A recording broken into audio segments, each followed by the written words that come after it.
Hi Fiona, this is Sean O'Neill, Math Screencast for CA2 in Semester 2. So I'm just going to go through my code, go through my Excel spreadsheet here. I have this open, the Moodle task, just as a guideline for me to go through. So I'll try to just go through this and go off of the plan.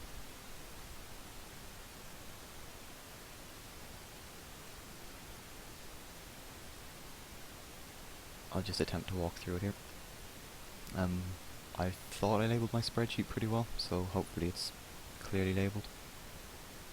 This is question 1. I have the domain and the range up above here. And I think for question 1.1, I'm hoping I'm doing this right, the domain is infinite on both sides, so it can be anything. And same with the range, because it's a line, so it can go on infinitely in either direction.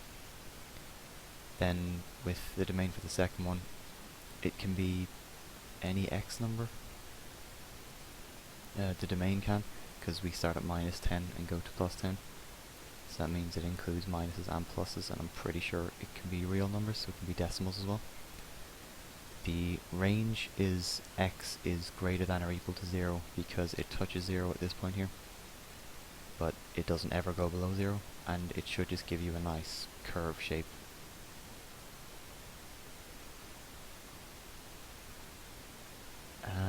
For part 3, this one, it doesn't look great because of Excel, the way Excel does graphs. So if the domain is once again any real, and I went from -5 to +5, the range is anything greater than 0, because to the power, you can't do to the power of 0. And it should, the power of 0 gives you 1. The range, it ends up being greater than 0, because it doesn't ever touch 0. It comes down and it'll go like to 0.0000 all the way down, but it'll never actually become 0. So it'll never touch the line when it comes down here, although the graph does look like it's touching it. For question 4, there is x is greater than or equal to 1, and the range is x is greater than or equal to 0, because it's undefined for anything for 0 or below. So as I've showed here, I have -1 and a 0, and then I just decided to go above into positives.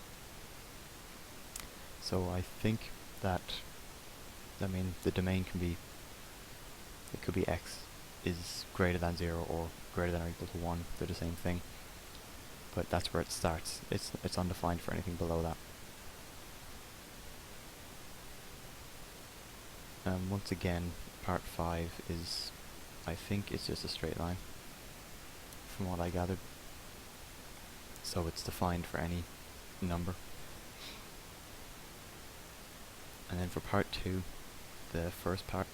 question 2, the first part, for the times, I have for the entirety of question 2, I try to follow this structure, where I have time in this column, and then x and y here, x there and y there.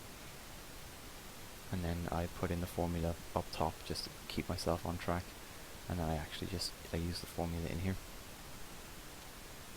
And that's just a straight line. For part 2, however, you're doing a cosine of 2t, which means that it speeds up. And then y is just equal to 9, so y is a constant. So this should be a simple harmonic motion. I've got 2 different graphs here.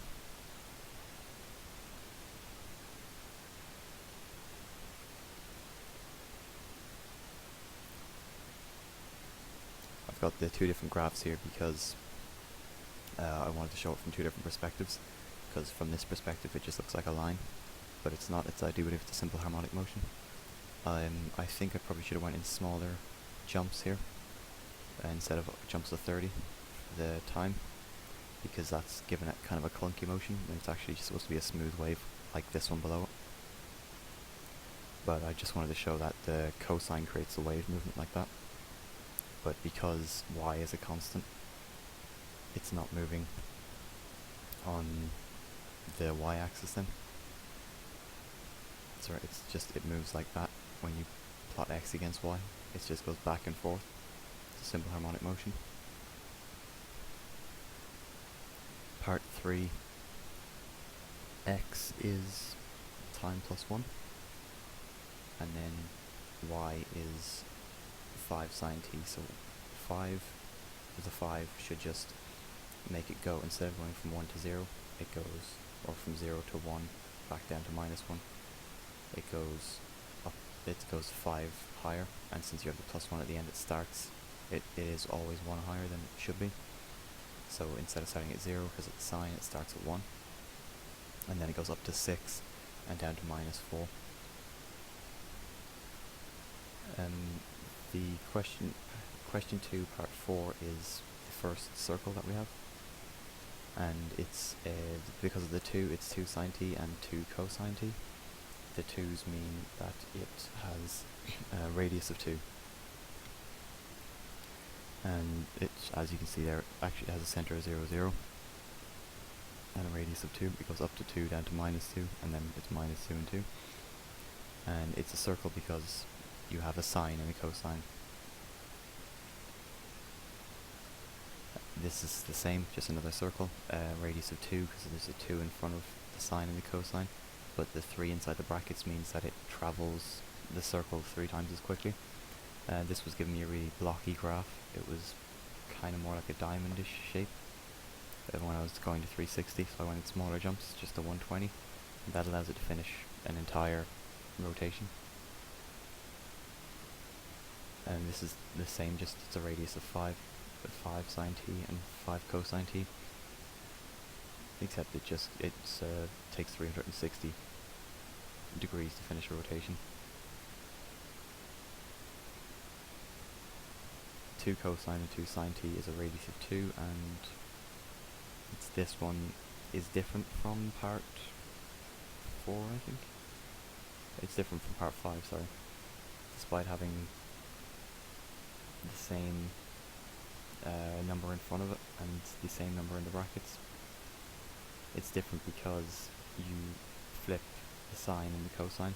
Cosine's x and sine is y, which means it's a different starting position. Cosine t plus 3 and sine t minus 3 is just the starting positions, because it's got the trailing number. It's either a plus or a minus, it just moves it.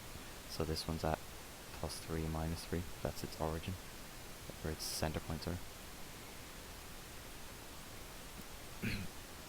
2 cosine t minus 1 and 1 plus 2 sine t that means it's got a double the radius of cosine, and then the minus 1 moves its center point, and the 1 is added to 2 sine t, so it'll have double the radius, and then you just plus 1 to it. So it's the exact same as having a trailing plus 1, but you just have it in front. And then the final one is it's an oval shape, or an ellipse, because there's a 2 in front of the sine but no 2 in front of the cosine, and the 2's in the brackets means that it's doubled its speed. Now, question 3, part 1, I actually had quite a problem with. I knew how to do it, but I had quite a hard time wrapping my head around it. So I tried one way, and then when I didn't get very far with that way, I decided to try the other way. So I went with the MT plus C way, and I have all my working out done here. And then at the end, I took what I had gathered from the working out part, and I decided I use that to plot it, and that's the point I plotted. It gives you a straight line.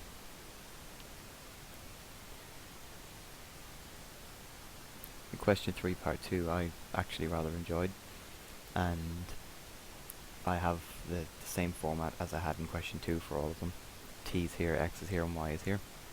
And it says in the assignment that we have to create the desired motion that has a starting point of 2,7.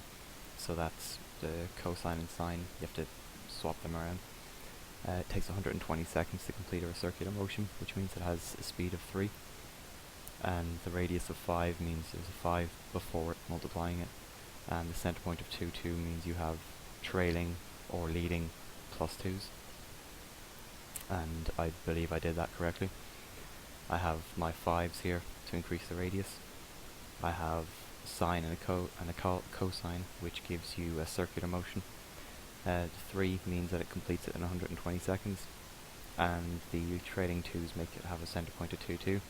The fact that sine is here, sine is x and cosine is y, means that it starts at the point 2, 7. So instead of starting over here, which would be if you inverted it, it starts up here at 2, 7. And I think that's it. Thank you very much for your time.